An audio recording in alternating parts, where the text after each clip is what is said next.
Temnei o le ua sauni mai a le whawhiawhianga fo'i o le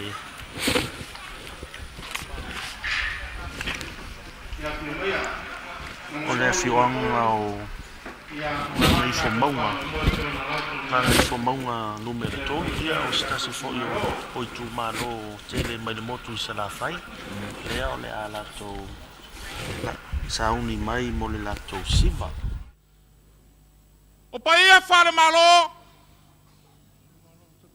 O paia whare anganu. O paia whare kalesia. O paia ia mamamalu o le kawhakolu. O pulenga malo saulok. E peo nga iai lo saulokonga Samoa. Peo nga kako iai ringai kuaso.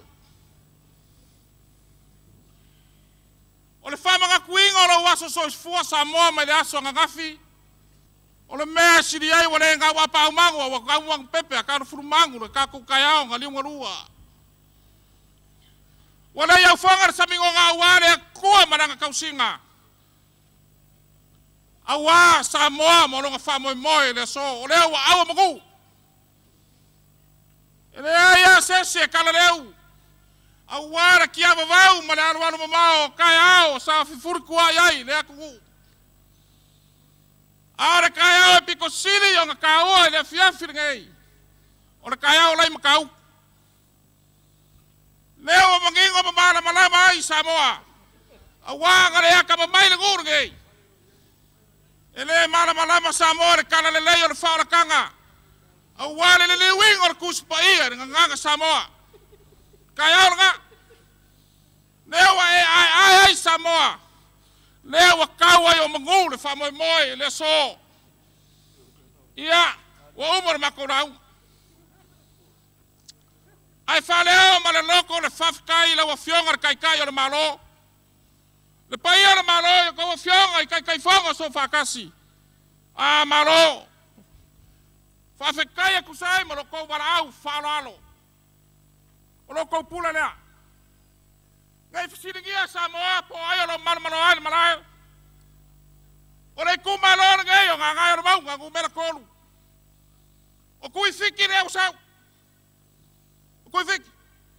O le mau falele.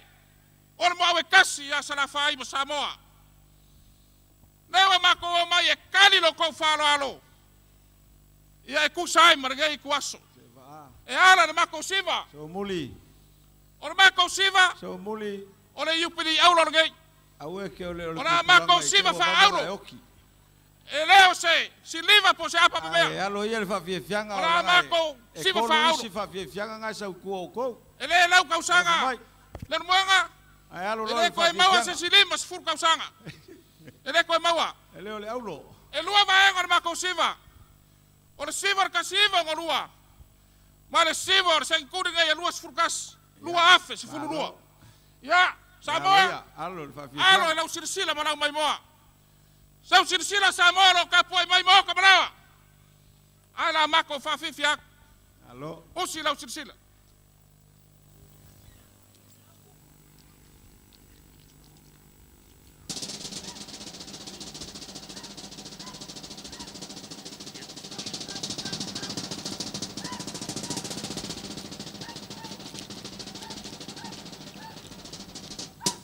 Ai ai! Uomua! Uomua! Ia manguia lau. Mengakui ngalau 5 kau sanga semua. Ngangau la maua! Saung ia me kau.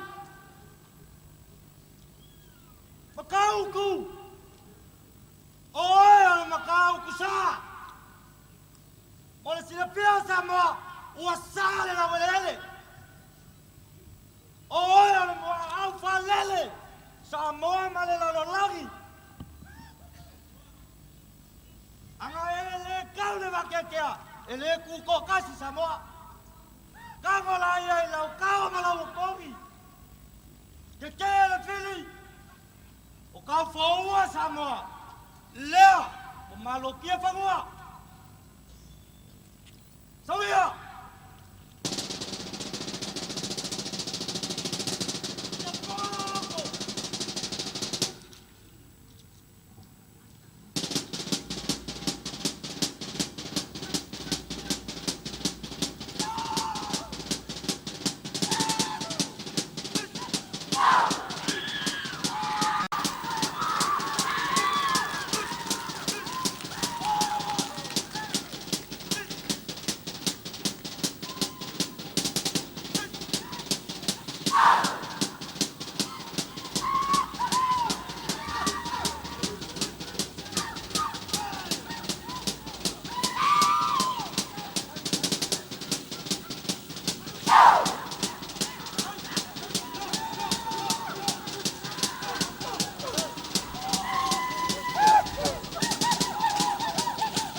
Alor Saunoa,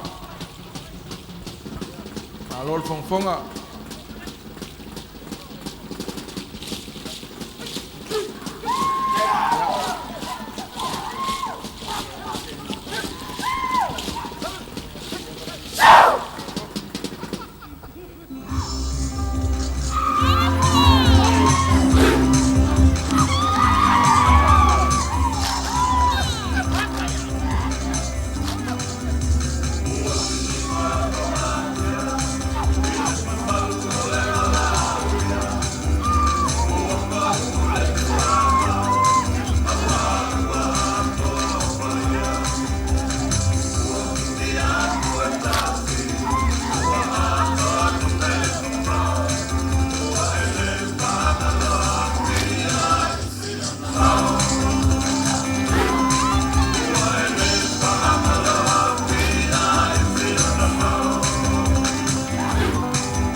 Malo le fafifia.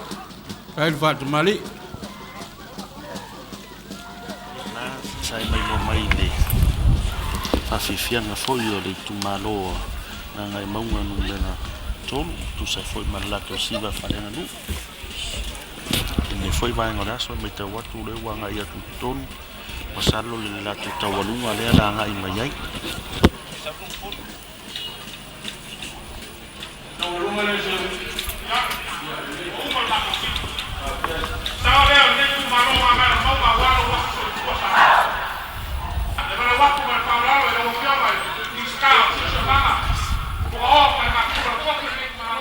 Farsa fa ba kauroa o ya mo aukasi malo farkua ya orka ko ka walunga ngai wala wako mar falo alo il pai el moko el ofio ngar kai kai el malo e ya ulu pe falele o lo fa pe nga lulu e le ku malo ngai ya il pai o lo ko moka ya afio mai sau ngoma sa war ka walunga nga ngai el maunga la ofio ngar ko nga sile malo Amerika Samoa la ya ka kuku sa va ya o fe ngai nga makau awasa mo le oi malala kaua lau sunga fai lau kusi or ka penga ka mar malo va sa lau mai le ku malo la ngor va sar ku fike sar pisa sar pao afifio maya nga sa ya ona kam fa ya ku de ku malo ilang kawarung ya almaya Alo. Kau ngoko fo le fikul ka malo.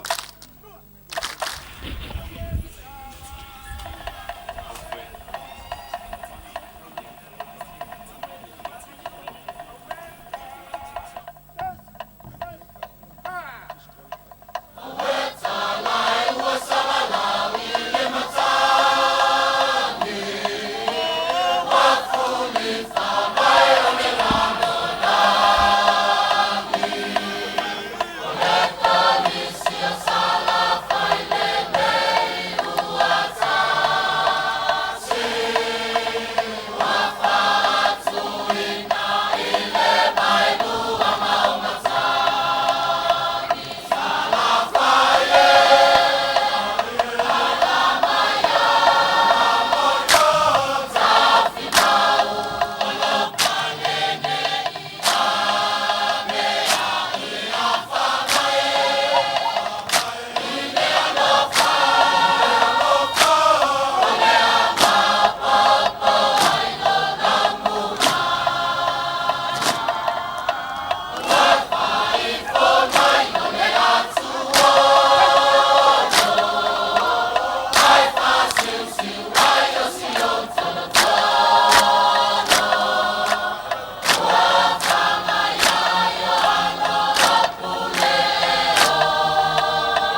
Samoa le foi vai o le aso ta watu to lua ia fianga ia mo ana to mo le pese ma le siva ia ona so ine ma le talolo a America Samoa i le vai atu la vai le poklame fa tu la ina ia mai alo ia le fa lo longa le mai America Samoa i ona mai e fo ina ia le o poklame tau aloa fo i malai tia fa nei mo le fo yaso e inizio con settimo le fia